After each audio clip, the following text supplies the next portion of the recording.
Where are you in this whole process? So let's try to get an understanding of what age your children are, because that will determine the grade level that they're eligible for, whether you're interested in local or international, which schools you've visited, because it's very, very important, which applications you've submitted, and how prepared you are for the interviews. Okay? So this is on your page 13. If you're not from Hong Kong, or if you are confused about the different schools using different terminologies, this is an attempt to translate all of that for you. The important thing is to know, you know how old your child is, hopefully, and then 3 years old is what we commonly call K1, 4 years old is K2. Okay? If you're looking for an international school, your child doesn't go to K3. Okay, if you scoot along, they go to what we call year 1 in an international school.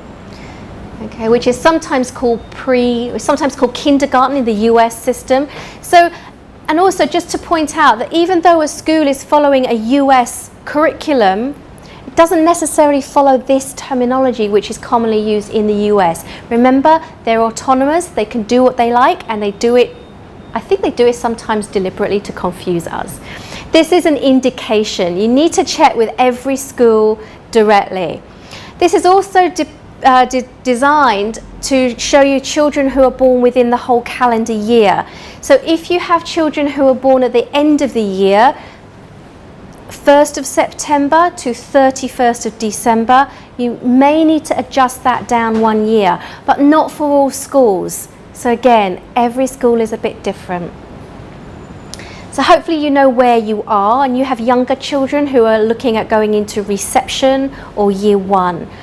So as I said, if you're looking for an international school, don't wait until your child is already 5.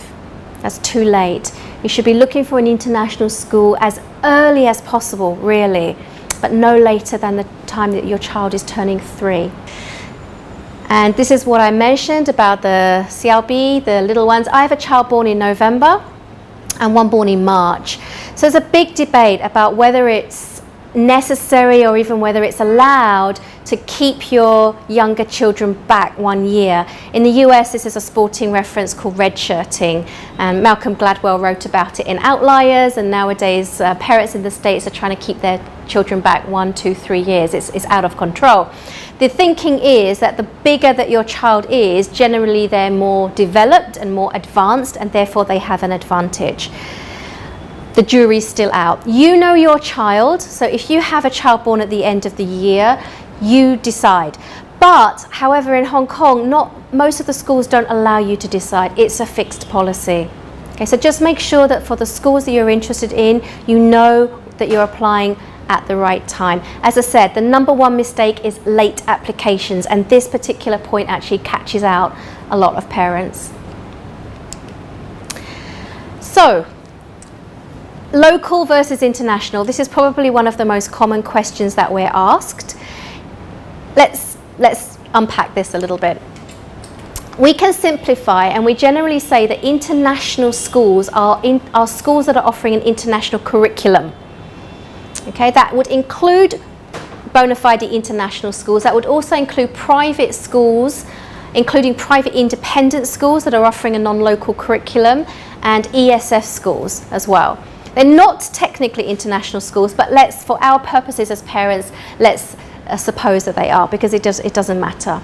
We don't include direct subsidy scheme schools that offer an international curriculum for usually the very last part of secondary. Okay, and your children are primary aged anyhow. For local schools, also for international schools, a wide variety of curricula on offer. So I'm not sure where you're from, I'm from the UK. My children are not in a UK system school. That's not necessarily the obvious choice.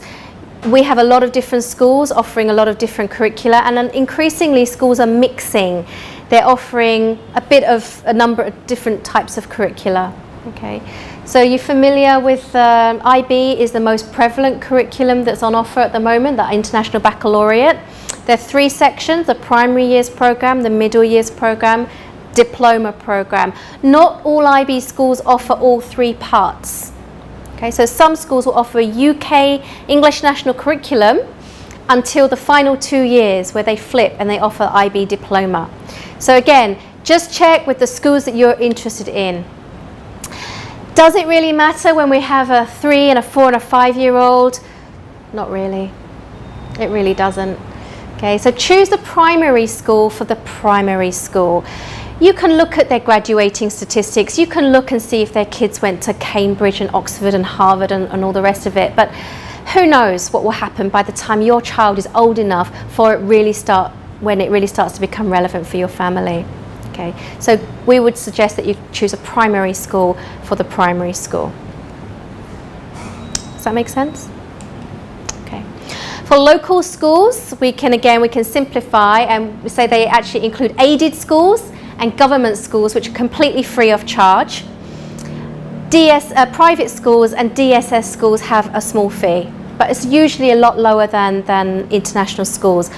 What these schools have in common are that they offer the local curriculum, and that's the curriculum that's stipulated by Education Department of Hong Kong. It's usually taught in Cantonese. When it says that it's taught in English, a portion of it is taught in English, but a portion of it is still taught in Cantonese.